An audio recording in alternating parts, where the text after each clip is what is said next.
Assalamualaikum warahmatullahi wabarakatuh. Berjumpa kembali di channel Jimmy ID, channel pembelajaran kimia, belajar kimia lebih nyata. Hari ini kita akan belajar tentang pembahasan soal sifat koligatif larutan. Part ke-7 ini kita khususkan untuk membahas soal-soal hot.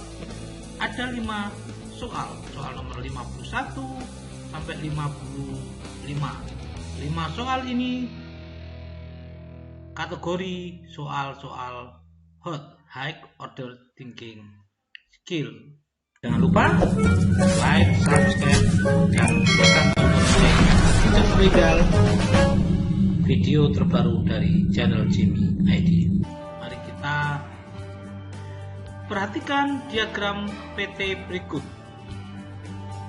Garis beku larutan ditunjukkan. Nah, kita lihat ini ada fase padat, ini fase cair, ini fase gas. Untuk garis beku ditunjukkan. Ini untuk pembahasannya, garis yang memisahkan fase cair dengan padat disebut garis beku. Titik beku larutan lebih rendah daripada titik beku pelarut. Garis yang memisahkan fase cair dengan fase padat adalah kaki dan LR.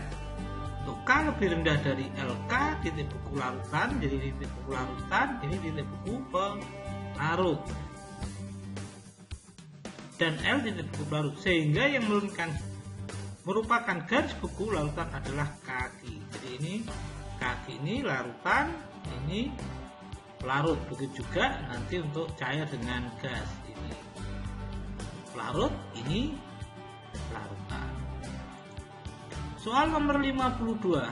Dibandingkan pelarutnya, maka larutan yang mengandung zat terlarut non volatil selalu akan mengalami pertama, penurunan tekanan uap larutan, titik beku, kenaikan titik didih, kenaikan tekanan uap.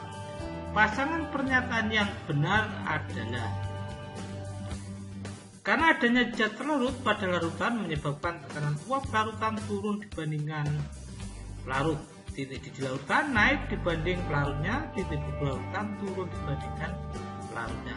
Ini nomor 1 dan 3. Nomor 53. Siapa yang tak kenal kelezatan es krim putar tradisional yang kelezatannya tidak kalah dengan es krim buatan pabrik dengan merek terkenal?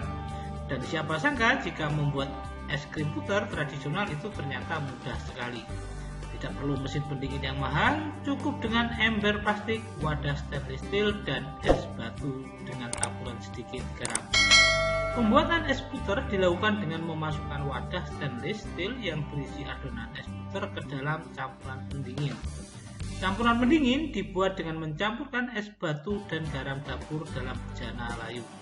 Kemudian tabung yang berisi adonan es puter tersebut diputar-putar dengan adonan es puter tersebut membeku sempurna.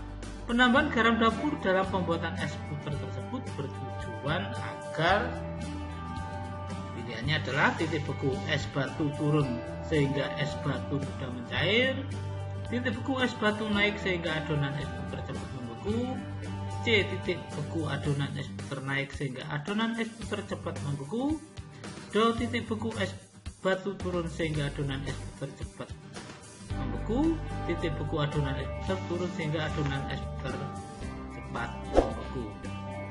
Jawabannya adalah yang D. Titik beku es batu turun sehingga adonan es puter cepat membeku. Nomor 54. Air yang dipanaskan akan lebih cepat mendidih jika dibandingkan dengan air yang dicampurkan dengan bahan lain seperti mie, sayur, dan lain sebagainya. Ini disebabkan karena tekanan uap air pada air tanpa bahan lain berbeda dengan tekanan pada air yang dicampurkan dengan bahan lain. Tekanan uap suatu cairan bergantung pada banyaknya molekul di permukaan yang memiliki cukup energi kinetik untuk lolos dan tarikan molekul-molekul lainnya. Jika dalam cairan itu dilarutkan suatu zat, maka kini yang menempati permukaan bukan hanya molekul pelarut, tetapi juga molekul zat terlarut, karena molekul larut di permukaan makin sedikit. Maka laju penguapan akan berkurang dari gambar berikut. Kita lihat 1, 2, 3, 4, 5, jumlah zat terlarutnya semakin sedikit. Gambar yang menunjukkan tekanan uap paling besar adalah yang nomor 5, karena jumlah molekul pelarut di permukaan lebih besar. Pembahasannya semacam ini. Dalam suatu larutan, partikel-partikel zat terlarut akan menghalangi gerak molekul-molekul pelarut untuk berubah menjadi bentuk gas atau uap, sehingga ada interaksi molekul antara zat terlarut dan pelarut. Oleh karena itu, tekanan uap jenuh larutan lebih rendah daripada tekanan uap jenuh pelarut murni. Makin lemah gaya tarik-menarik molekul-molekul zat cair, makin mudah zat cair tersebut menguap, maka makin besar pula tekanan uap jenuhnya. Selanjutnya nomor 55. Ini soal hot yang akan kita bahas yang terakhir. Desalinasi air laut melalui osmosis balik. Air laut atau air payau adalah larutan yang mengandung beberapa jenis terlarut seperti garam-garam yang jumlahnya rata-rata 35%. 3,5% terutama garam dapur dengan massa molar 58,5 gram molar. Ini adalah gambar osmosis. Ini adalah air garam, ini adalah air segar. Di sini misalkan membran semi permeable. Ketika di sini dikasih tekanan, osmosis balik adalah perembesan pelarut dari larutan ke pelarut, atau dari larutan lebih pekat ke larutan yang lebih encer. Osmotik balik terjadi kepada larutan diberikan tekanan yang lebih besar dan tekanan osmotiknya dari tekanan sebelumnya. Osmosis balik digunakan untuk membuat air murni dan air laut dengan memberi tekanan pada permukaan air laut yang lebih besar daripada tekanan osmotiknya. Air dipaksa untuk merembes dari air asin ke air murni melalui selaput yang permeable untuk air, tetapi tidak untuk ion-ion dalam air laut, seperti tampak pada gambar. Ini sumbernya dari ID Wikipedia ORG Wiki Air Laut.